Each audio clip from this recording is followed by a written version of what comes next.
So I welcome you all at Gantavya Academy, and this is your host Gantavya Darbari. Please subscribe my channel, like and share, and don't forget to press the bell icon so that you can get the latest update and notification.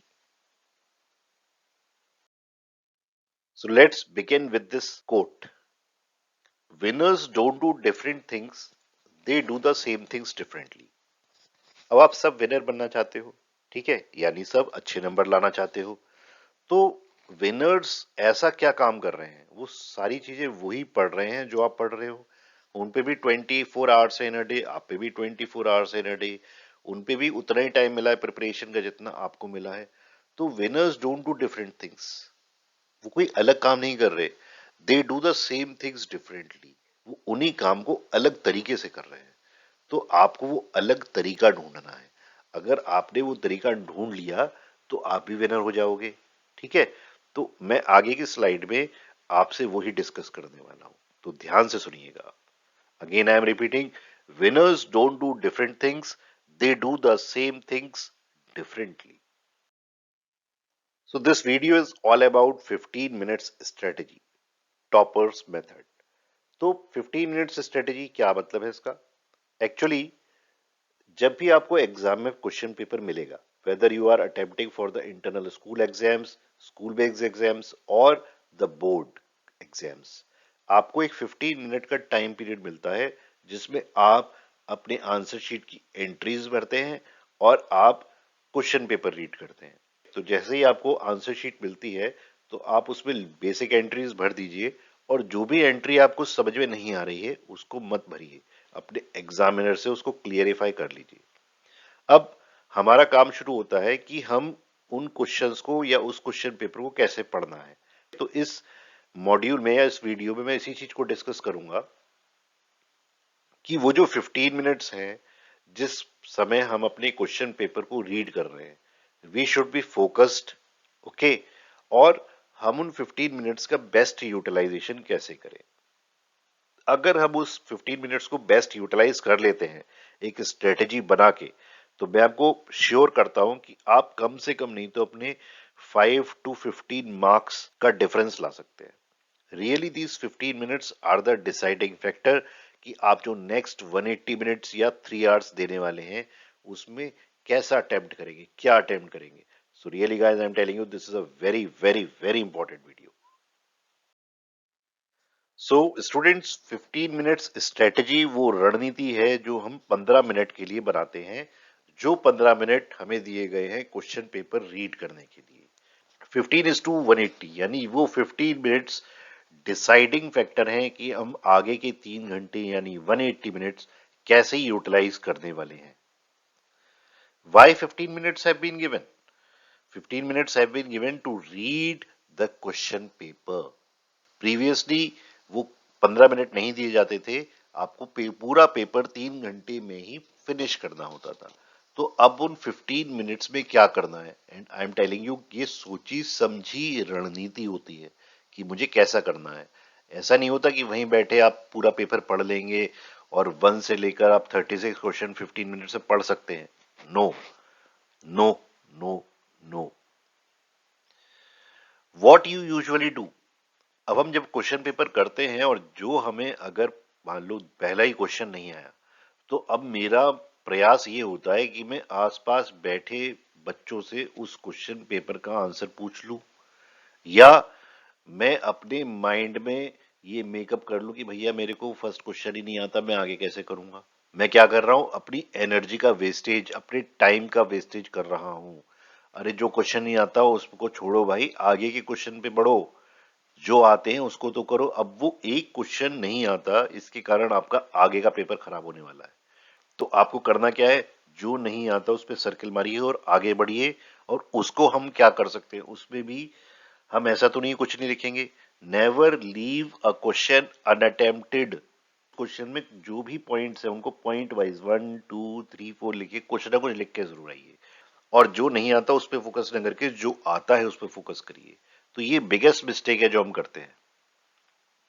तो हमें strategy क्या बनानी है कि मेरे को जो questions आते हैं, जो इंटरनल चॉइसेस गिवन है, पहले उनमें से ढूंढ लीजिए कि मैं उनमें से कौन सा अटेम्प्ट करूंगा, मुझे कौन सा बेस्ट आता है। फिर आप ये स्ट्रेटेजाइज करिए कि मैं कौन से सेक्शन को पहले अटेम्प्ट करूंगा। अब आप चलिए तो पहले सेक्शन से ही, पर अगर आपको लगता है कि फर्स्ट क्वेश्चन में जो फर्स्ट सेक्शन है उसी का मेरे को पहला क्वेश्चन नहीं आता, तो आप पहले उससे बस शुरू करिए, क्योंकि एग्जामिनर पे एक गलत इंपैक्ट देता है कि ये बच्चा जो फर्स्ट क्वेश्चन कर रहा है उसी में काट रहा है, पीट रहा है और इसे सही नहीं आ रहा। तो आप हमेशा उस सेक्शन को पहले अटेम्प्ट करिए जिसके आपको मैक्सिमम क्वेश्चन आते हैं। अब आप जब उस सेक्शन को अटेम्प्ट कर रहे हैं तो उस सेक्शन के सारे क्वेश्चन करिए। ऐसा मत करिए कि उस सेक्शन के 2 क्वेश्चन करे फिर आपने सेक्शन बी स्टार्ट कर दिया, फिर सेक्शन ए स्टार्ट कर दिया, फिर बी कर दिया। इससे एक नेगेटिव अप्रोच आती है, एग्जामिनर भी इरिटेट होता है। तो आपको स्ट्रेटेजाइज होना है कि मुझे कौन सा क्वेश्चन पहले अटेम्प्ट करना है, कौन सा सेक्शन पहले अटेम्प्ट करना है। जब आप एक सेक्शन अटेम्प्ट करोगे तो उस सेक्शन को पूरा अटेम्प्ट करना, और हमेशा उस सेक्शन को पहले अटेम्प्ट करिए जिस सेक्शन के आपको सबसे ज्यादा अच्छे आंसर आते हैं। So how to use this next 180 minutes, जो 180 मिनट्स है वो कैसे यूटिलाइज करूंगा, ये 15 मिनट्स ही डिसाइडिंग फैक्टर है जो ये बताएंगे कि 180 मिनट्स कैसे यूटिलाइज कर सकते हैं। तो आपको अपनी वेस्टेज मिनिमम करनी है, आपको फोकस रहना है और आपको एब्जॉर्ब रहना है, आपको डिस्ट्रैक्ट नहीं होना है। क्लासरूम में डिस्ट्रैक्ट नहीं हो रहा है कि what others are doing. Okay, don't bother what others are doing, but you have to be more focused what you are writing. Clear? Let us see the strategy, which is, I also say that it is a topper's strategy, and I'm telling you, toppers will never share it. Rule 1, minimal wastage of energy. आपको अपनी energy कम से कम waste करनी है, क्योंकि वो energy मैं अपनी brain power से यूज करूंगा। मेरे को अपने ब्रेन को यूज करना है। जो भी मैंने पूरे साल मेहनत की है, जो भी मैंने पूरे साल याद किया है, उसको मुझे पेपर पे लिखना है। तो मेरी वेस्टेज ऑफ एनर्जी कम से कम होनी चाहिए। How to minimize this wastage of energy, this is very very important.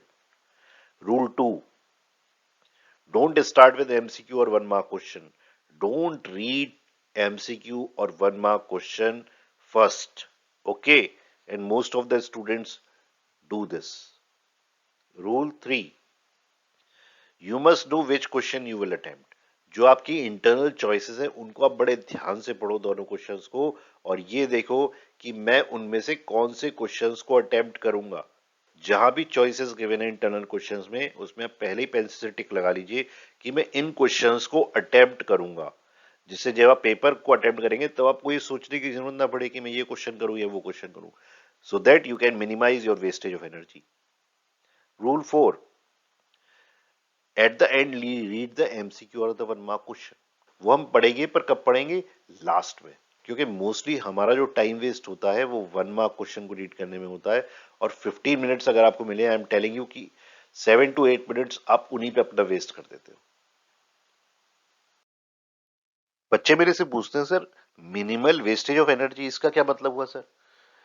बच्चों, मैं आपको ये बताना चाहता हूं कि हम एग्जाम टाइम में अपना बहुत सारी एनर्जी बेकार की बातों वेस्ट करते हैं कि ये क्या कर रहा है, वो क्या कर रहा है, उसने कितनी शीट ले ली, मैंने कितनी शीट ले ली, मुझको कितना आता है, उसको कितना आता है। नहीं, मिनिमम वेस्टेज ऑफ एनर्जी, जिससे आप maximum utilization of your brain पार कर सकेंगे। सबसे पहले पेपर मिलने से पहले अपने आप को पॉजिटिव अफर्मेशन दो, जिससे आपका माइंड एक्टिवेट हो सके कि यार मैं अपना बेस्ट शॉट दूंगा, I know each and everything. Okay, be positive, don't be negative. आपकी तैयारी जो है वो बेस्ट है, आपने पूरे साल मेहनत की है। अब जो आपको आता है वो आपको पेपर में लिख के आना है। तो अगर आप पॉजिटिव नहीं होंगे, कि अगर आप नेगेटिव होंगे, तो डेफिनेटली आप अपने ब्रेन का मैक्सिमम यूटिलाइजेशन नहीं कर पाएंगे। तो जब भी आप एग्जामिनेशन रूम में घुस रहे हो, तो always enter with a smile and always leave the room with a smile. Definitely, I am telling you, whenever you are smiling, you are activating your neurons. और ब्रेन से ही तो आपको सारा काम करना है। when you are happy, when you are smiling, your neurons are activated, you can get maximum utilization. होता क्या है, बट जब पेपर आता है तो आपको क्वेश्चन आंसर याद नहीं आता, और जैसे ही आप लीव करते हो रूम तो आपको याद आ जाता है। क्यों होता है ऐसा, बताइए? ऐसा मोस्टली यू हैव ऑब्जर्व कि भाई क्वेश्चन पेपर में जब वो क्वेश्चन पूछा गया तब मुझे वो क्लिक नहीं कर रहा, और as soon as I submit the sheet I came to know what should I write. तो वो इसलिए होता है क्योंकि आपका माइंड बॉडी अलाइनमेंट नहीं है, आपका न्यूरॉन्स एक्टिवेट नहीं है। सबसे पहले क्या करेंगे आप, count the total number of pages, उसमें ऊपर लिखे होते हैं, सबसे पहले देखो कि कोई पेज मिसिंग तो नहीं है, and then just count the questions that all questions are there. ऐसा तो नहीं कि कोई क्वेश्चन पेज आपका नहीं है, क्वेश्चन नहीं है, फिर आप स्टार्ट करिए। Okay okay, so this rule is very important, how to read the question paper. अब आप पूछोगे सर क्वेश्चन पेपर रीड करना, इसका भी कोई तरीका होता है? Yes my dear, how to read the question paper is also very very important, which nobody is teaching you. First of all, the biggest mistake which you do, you start reading the first question और आप mostly time अपना उन्हीं MCQs और one mark question को सोचने में लगा देते हो। तो 15 मिनट्स का मैक्सिमम वेस्टेज जो है आपका वन मार्क ऑफ फिलअप पे होता है, जो कि आपको अटेम्प्ट कर रही है। Read the questions which are optional, जिनमें आपको इंटरनल चॉइस दी गई है, उन क्वेश्चन को पढ़ो। क्यों? क्योंकि उन क्वेश्चन में से आपको कौन सा अटेम्प्ट करना है ये आपको पता होना चाहिए, और आप वो क्वेश्चन अटेम्प्ट करो जो आपको लगता है कि मैं अपना बेस्ट कर सकता हूं। उनके पॉइंट्स आप रिकॉल करो और अपने माइंड में एक बना लो कि यार मैं इसमें से और इसमें से किस में ज्यादा कंफर्टेबल हूं और किस में अपना बेस्ट शॉट दे सकता हूं। ओके, सो पहला, हमेशा आप ऑप्शन क्वेश्चन रीड करेंगे। दूसरा, उनमें से वो चूज करेंगे जो आपको क्रिस्टल क्लियर हो। कभी भी एमसीक्यू से स्टार्ट नहीं करेंगे रीडिंग करना। और अगर ऐसा कोई क्वेश्चन आपको मिल गया जो आपको नहीं आता, तो उसमें परेशान होने की कोई जरूरत नहीं है। आपको उन क्वेश्चंस को भी कैसे अटेम्प्ट करना है, आप उन क्वेश्चन को छोड़ेंगे नहीं, आप उन क्वेश्चन में पॉइंट्स पे लिख के आएंगे। Now rule 3, you must know which question you will attempt, meaning decide which question you will attempt. जो आपके एजर्शन और रीजनिंग बेस्ड हैं क्वेश्चंस, जो आपके स्टडी बेस्ड क्वेश्चन है, उसमें आपके ऑप्शन है, आपके 1 मार्क में, 2 मार्क में, 3 मार्क में, 5 मार्क्स में जो इंटरनल चॉइसेस हैं, उनको आप ध्यान से पढ़ लो और आपको ये पता होना चाहिए कि मैं कौन से क्वेश्चन अटेम्प्ट करने वाला हूं। You must be crystal clear कि मेरे को ऑप्शन, इन दो ऑप्शन में से कौन सा क्लियर करना है। उस समय मैं डिसाइड नहीं करूंगा, और जो भी आप क्वेश्चन चूज कर रहे हो वो आपका बेस्ट होना चाहिए। उसके आप रिकॉल कर लो सारे पॉइंट्स कि उनमें क्या क्या पॉइंट आएंगे। Okay, now rule number 4 is very very important. At the last, what you have to do, MCQ और 1 मार्क क्वेश्चन में से आपको अब क्या करना है। एज यू ऑल नो कि जो आपके एजर्शन और रीजनिंग बेस्ड क्वेश्चन है, आपको उनको पढ़ना है बड़े ध्यान से। एजर्शन यानी स्टेटमेंट को पढ़िए, और जो रीजन दिया है उसको देखिए क्या वो उसको करेक्टली जस्टिफाई कर रहा है। तो इनमें 3 क्वेश्चन है आपके, 3 क्वेश्चन विल बी देयर, तो उनको आप ध्यान से पढ़ो, बहुत ध्यान से, क्योंकि जब एग्जाम टाइम में उसे करोगे तब आप पे इतना टाइम नहीं होगा कि आप उसको इतने ध्यान से पढ़ पाओ। तो minimize your wastage of energy, minimize your wastage of time, read the assertion and reasoning based question very very carefully, then go to the study based question और पैसेज बेस्ड क्वेश्चन। आप उस पैसेज को ध्यान से पढ़ो और ये देखो कि कंसेप्ट क्या यूज कर रहा है। I am telling you students की जो पैसेज बेस्ड क्वेश्चन होता है वो बहुत ही आसान है। अगर आपको ये समझ में आ गया कि क्या कंसेप्ट वो पूछना चाह रहा है, तो आप उसकी उसके बेस्ड एमसीक्यू बहुत आसानी से कर दोगे। तो अगेन, 5 एमसीक्यूज में से आपको केवल 4 एमसीक्यू करने हैं, तो उस क्वेश्चन को ध्यान से पढ़िए, और आपको कौन कौन से एमसीक्यू अटेम्प्ट करते हैं वो भी आपको क्रिस्टल क्लियर होने चाहिए। और एट लास्ट अब आप जाइएगा, जो 1 मार्क क्वेश्चन है या 1 वर्ड क्वेश्चन है या एमसीक्यू क्वेश्चन है, definitely I am telling you students, अगर आप इस स्ट्रेटेजी को फॉलो करते हो तो आप अपने नंबर्स पे राउंड अबाउट 10 to 15 मार्क्स का डिफरेंस ला सकते हो। So this is the toppers strategy which nobody is teaching you. आमतौर पे कहते क्या है टीचर्स कि बस just read the question paper, but it is also very important how to read that paper, how to make that strategy, which question I have to attempt. Very, very important. So I think you have understood the concepts. So please subscribe, like, and share, and also don't forget to press the bell icon so that you can get the latest update of our videos. Thank you.